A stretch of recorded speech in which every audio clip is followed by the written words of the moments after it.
présente épisodiaque. Alors j'ai mis des dés pour compter les points. Hein. Rouge, vert et moi un dé blanc. Alors l'objectif dans ce jeu, c'est de vider sa main aussi rapidement que possible, car chacun aura 12 tuiles dans sa main. Et de manière productive. Alors ça peut être fait en éliminant des ensembles de 3 numéros, c'est-à-dire des brelans qu'on posera ici, ou en jouant des numéros sur le cadran ici. Au début de la partie, chaque joueur reçoit 12 tuiles numérotées. Donc, c'est tiré au sort dans un sac. Moi, j'ai eu le 1, le 2, le 2, le 6, le 7, 2, 9, 2, 10. Donc, on a chacun 12 tuiles. 2, 11. Et une tuile numéro 12. Donc, mes adversaires ont aussi 12 tuiles. Alors, je vais remonter par là parce qu'on ne voit pas mes tuiles.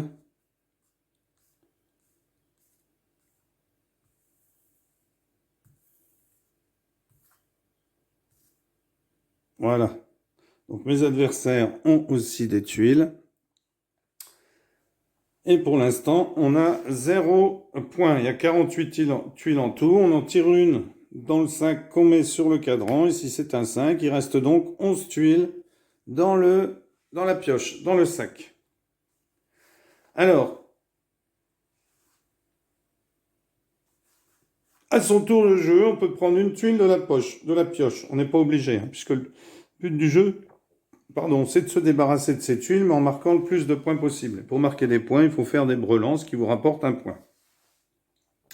Alors, je peux jouer des numéros sur le cadran. On verra qu'on peut en jouer plusieurs ou un seul, selon la situation. On peut défausser 3 tuiles du même numéro ici, ou passer son tour. Mais si on a pioché une tuile à ce tour, on ne peut pas passer son tour sans avoir pioché. Et on n'oublie pas que pour marquer un point, il faut faire des brelans. Alors ici, j'ai 2 2, c'est à mon tour de jouer. J'ai 2 2, j'ai 2 9, j'ai 2 10, j'ai 2 11. Je me dis que j'ai possibilité en piochant de prendre un 2, un 9, un 10 ou un 11 qui me ferait un brelan. Donc je décide de piocher. Et je pioche un 11. Donc comme j'ai 3 11, eh bien je les mets ici et je marque un point puisque j'ai réussi un brelan.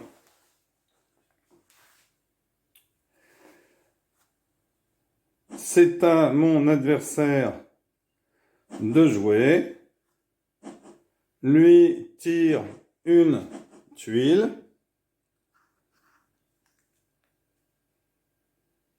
Et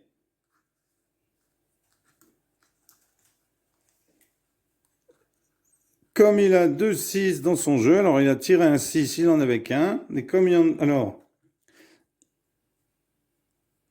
a tiré 2 6.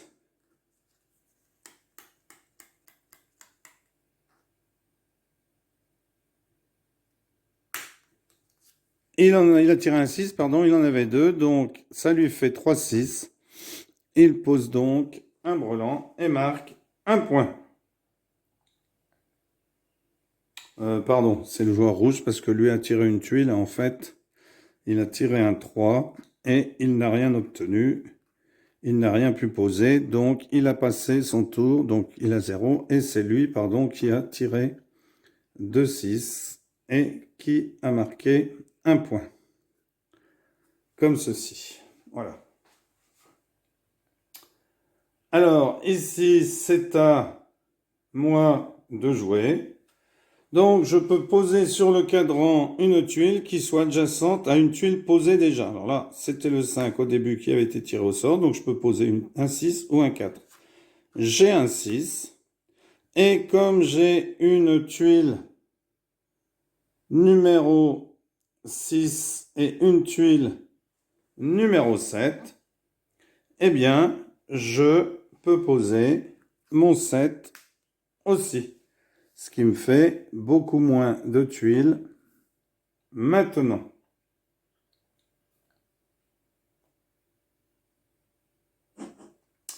C'est à mon adversaire de jouer.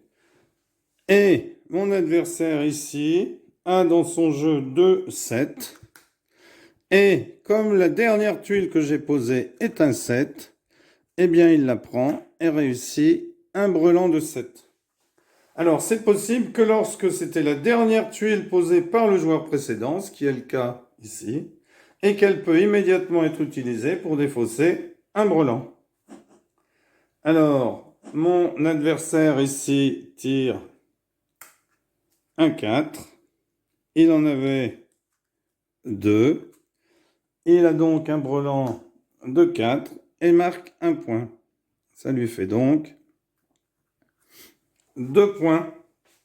Alors ici, je vais piocher une tuile en espérant avoir un 2, un 9 ou un 10. Et je tire un 11. Alors ici, je ne peux pas jouer. La seule option, c'est de passer. Donc je passe mon tour. Mon adversaire tire ici un 8. Et comme il a 2 8, eh bien ça lui fait un brelan de 8 et il a 3 points.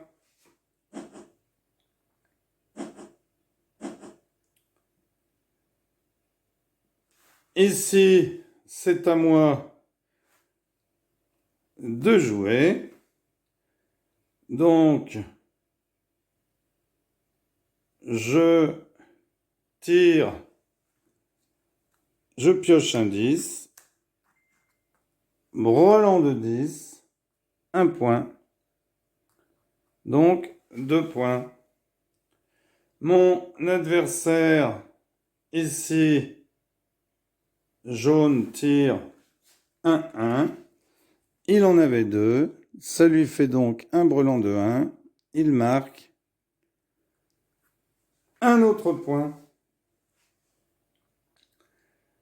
C'est à mon adversaire ici qui tire un 5. Il en avait 2. Il marque donc un point pour le brelan de 5.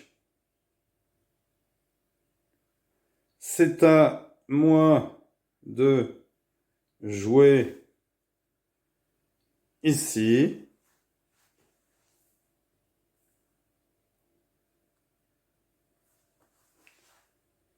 Donc, je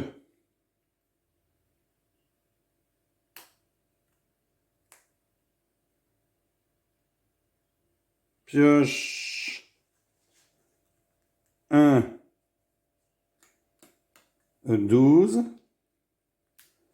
et je ne peux rien faire. Mon adversaire jaune pioche un 4. Il a 2 et 3. Donc 4, 3 et 2. Et il ne marque pas 2 points. C'est à ce joueur de jouer. Il tire un 3. Il a 2, 3. Donc il pose un 3 ici. Et il marque un point. Alors, c'est à moi de jouer. Alors, il semble ici que je puisse piocher, prendre le 2, ce qui me ferait un brelan de 2. Mais on ne peut pas, parce que ce 2 a été joué il y a 2 tours. Le joueur ici a joué entre-temps.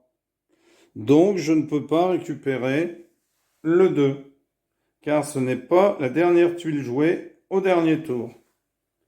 Maintenant, la pioche est vide. la pioche est vide, puisque toutes les tuiles sont chez moi ou chez les autres joueurs. Donc, ici, dans ce cas-là, il y a des règles très précises. Si dans votre main, vous avez une tuile d'un numéro qui a déjà été défaussée, vous ne pouvez pas passer votre tour. Ici, vous voyez que les 1 ont déjà été défaussés. Donc, je peux mettre mon 1 sur la défausse.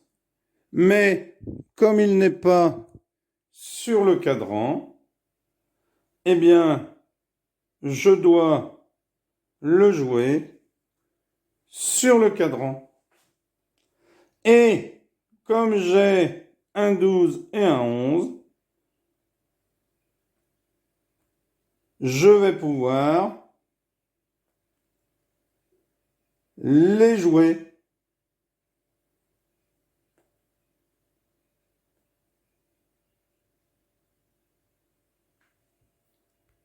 Comme j'ai joué le 1, je peux jouer avant le 12 et je peux jouer avant le 11.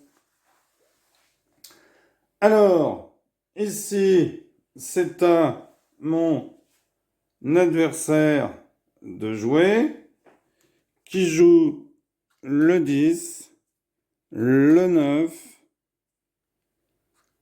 et le 8.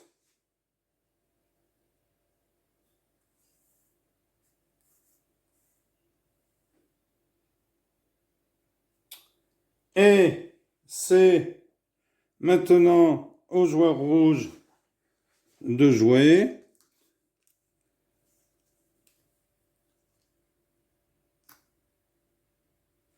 Le joueur rouge joue le 7.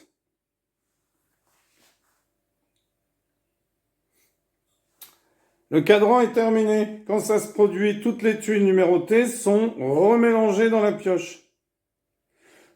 Et un numéro est ensuite aléatoirement pioché et placé sur le cadran pour commencer un nouveau tour. Donc vous prenez toutes les tuiles sur le cadran, vous les remettez dans le sac et il y en a une qui est tirée au sort. Alors ici, on va tirer au sort, par exemple, le 3. Donc un joueur pourra poser un 2 ou un 4. Bon, là, ça y est, vous avez commencé à bien comprendre le jeu. Alors, une dernière situation de jeu importante, avant de passer au score. C'est une sécurité intégrée conçue pour empêcher la partie de stagner. C'est ce qu'on appelle la constellation. La constellation n'est possible que si les conditions suivantes sont remplies. La pioche est vide et 2 joueurs ont passé leur tour l'un après l'autre. Les 4 tuiles correspondant à l'un des numéros nécessaires de l'un des côtés du cadran, sont entre les mains des 2 joueurs qui ont passé. Dans cette situation, le 3e joueur pourra s'occuper d'un numéro sur le cadran, celui qui peut être contesté. Disons que le 3e joueur a le numéro 4. Il réclamerait alors les 4 tuiles 4 à ses adversaires. Un brelan de 4 serait immédiatement défaussé, rapportant un point au joueur qui a contesté. La dernière tuile 4 serait alors jouée sur le cadran, ainsi que tous les numéros suivants que le joueur souhaiterait poser. Ça semble compliqué, mais en fait, ça se résume facilement. Attention, soyez prudent si vous passez lorsque la pioche est vide. Et si vous voyez un numéro au début de votre tour susceptible d'être rempli, eh bien, remplissez-le. C'est à peu près tout. La partie va continuer jusqu'à ce qu'un joueur vide sa main terminant le tour. Ensuite, nous allons compter les points. Chaque joueur obtient un point pour chaque brelan qu'il a défaussé. Et le joueur qui a vidé sa main en premier obtient 3 points supplémentaires. Si on joue une seule manche, c'est celui qui marque le plus de points qui gagne. Si on joue en mode score 7, c'est celui qui a le plus de points lors d'une manche qui obtient 3 étoiles. Ces étoiles sont les véritables points de victoire. Le premier joueur à atteindre 7 étoiles gagne. Bon, attribuer des étoiles par groupe de 3 alors qu'il en faut 7 pour gagner, bon, c'est une version simplifiée. Le premier joueur à gagner 3 manches remporte la partie. Alors, si vous voulez remplacer tous les numéros par des chiffres romains et des signes astrologiques, vous pouvez. Voilà comment est-ce que l'on joue ce jeu qui est excellent et que je vous conseille. Merci pour avoir suivi cette vidéo et à bientôt pour une nouvelle vidéo. Au revoir.